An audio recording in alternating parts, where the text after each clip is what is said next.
Welcome back guys to MMA addiction India Hindi. तो आज की ये वीडियो होने वाली है माइकल चैंडलर के एक इंटरव्यू की वायरल हो रही क्लिप के बारे में,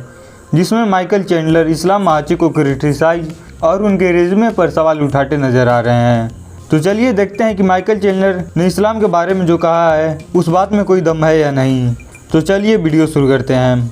तो इस इंटरव्यू में माइकल चैंडलर ने कई इंपॉर्टेंट चीज़ें पॉइंट आउट की हैं, जिसमें से कई से मैं भी एग्री करता हूं और मेरे हिसाब से आप लोग भी एग्री करेंगे।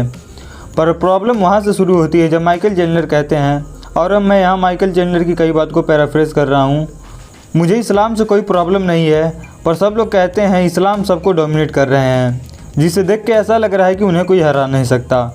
पर सच्चाई ये है कि इस्लाम ने अभी कोई टॉप टीयर के फाइटर से फाइट ही नहीं की है। उन्होंने पहले नंबर 14 को हराया, फिर डैन हुकर को हराया, जो उस समय 2-3 फाइट की लूजिंग स्ट्रिक पर थे। तो कुछ लोग अब ऐसा कहेंगे कि तुम्हारी विंस में से भी एक डैन हुकर के अगेंस्ट ही है। तो मैं उनको कहना चाहूँगा कि मैंने जब डैन हुकर से फाइट की थी वो डिफरेंट टाइम पे थी, जब वो उस समय के नंबर 2 रैंक्ड लाइटवेट डस्टिन पोरिये से पूरे 25 मिनट फाइट करके आ रहे थे। और इतना कहने के बाद चैंडलर ने ओलिवेरा और इस्लाम की फ़ाइट को थोड़ा ब्रेक डाउन किया, और उसके बाद चैंडलर ने कहा कि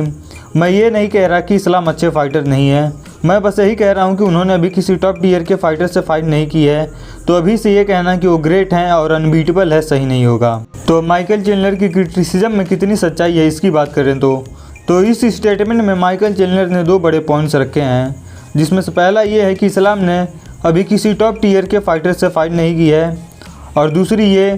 कि इस्लाम के टॉप टीयर के फाइटर से फाइट किए बिना हमें उन्हें ग्रेट और अनबीटेबल नहीं बताना चाहिए। तो चलिए सबसे पहले डिस्कस करते हैं माइकल चैंडलर के फर्स्ट पॉइंट को। तो मैं माइकल चैंडलर की इस बात से एग्री करता हूं कि इस्लाम ने अभी किसी टॉप टीयर फाइटर से फाइट नहीं की है, पर ऐसा इसलिए नहीं है कि वो टॉप टीयर के फाइटर से फाइट करना नहीं चाहते हैं, बल्कि ऐसा इसलिए है क्योंकि लाइट वेट डिवीज़न के टॉप रैंक्ड फाइटर ही इस्लाम से ही फाइट नहीं करना चाहते हैं। हाँ, पर ऐसा नहीं है कि इस्लाम ने किसी टॉप फाइटर से फाइट नहीं की है, क्योंकि ऐसा नहीं है कि जब इस्लाम ने डैन हुकर से फाइट की थी तब Dan Hooker washed up fighter थे, क्योंकि इस्लाम से फाइट करने से 1 महीने पहले ही डैन हुकर ने नसरत के अगेंस्ट अपने करियर की one of the best performance दी थी। और ऐसा ही कुछ इस्लाम के लास्ट अपोनेंट बॉबी ग्रीन के साथ भी था। इस्लाम से फाइट करने से पहले बॉबी ग्रीन अपनी प्रीवियस फाइट्स में अच्छे फाइटर्स के अगेंस्ट बहुत अच्छा परफॉर्म कर रहे थे, और उन्होंने राफेल फिजिप जैसे टॉप टीयर के फाइटर के अगेंस्ट भी जब फाइट लड़ी थी तब बॉबी ग्रीन ने उस फाइट में भी बहुत अच्छा परफॉर्म किया था और फाइट को बहुत कॉम्पिटिटिव और क्लोज बनाए रखा था। पर जब बॉबी ग्रीन ने इस्लाम से फाइट की तो इस्लाम ने उन्हें और डैन हुकर दोनों को अपने बाकी अपोनेंट्स की तरह डोमिनेट कर इजीली फिनिश कर दिया। हाँ, पर कुछ लोग अब ये कहेंगे कि डैन हुकर और बॉबी ग्रीन ने फाइट्स को शॉर्ट नोटिस पे लिया था और उन्हें इस्लाम के लिए अच्छे से ट्रेन करने का मौका नहीं मिला, इसलिए इस्लाम फाइट जीत गए। हाँ, तो ये बात मुझे भी पता है कि डैन हुकर और बॉबी ग्रीन ने ये फाइट शॉर्ट नोटिस पर ली थी,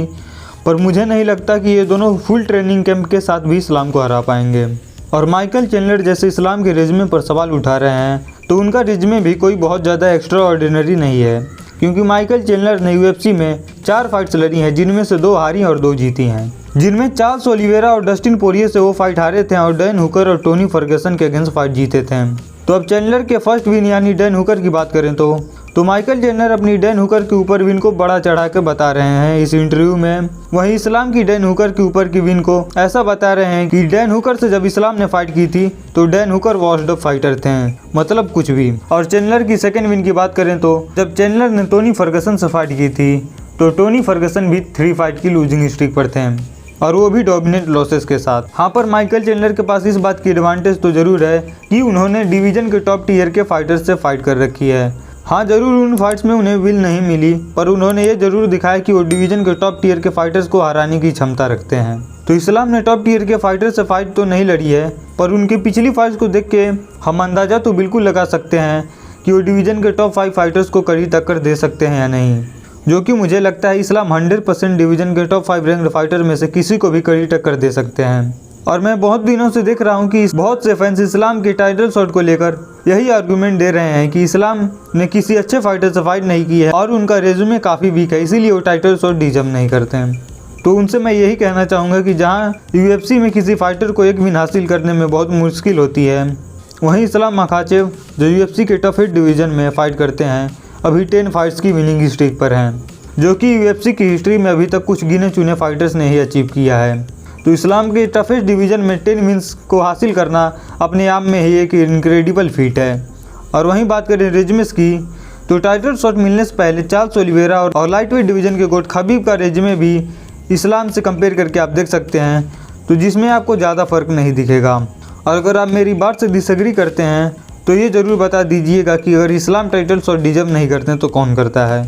तो आज की इस वीडियो में इतना ही। So thanks for watching the video and don't forget to like and share the video and subscribe to my channel for more MMA related content.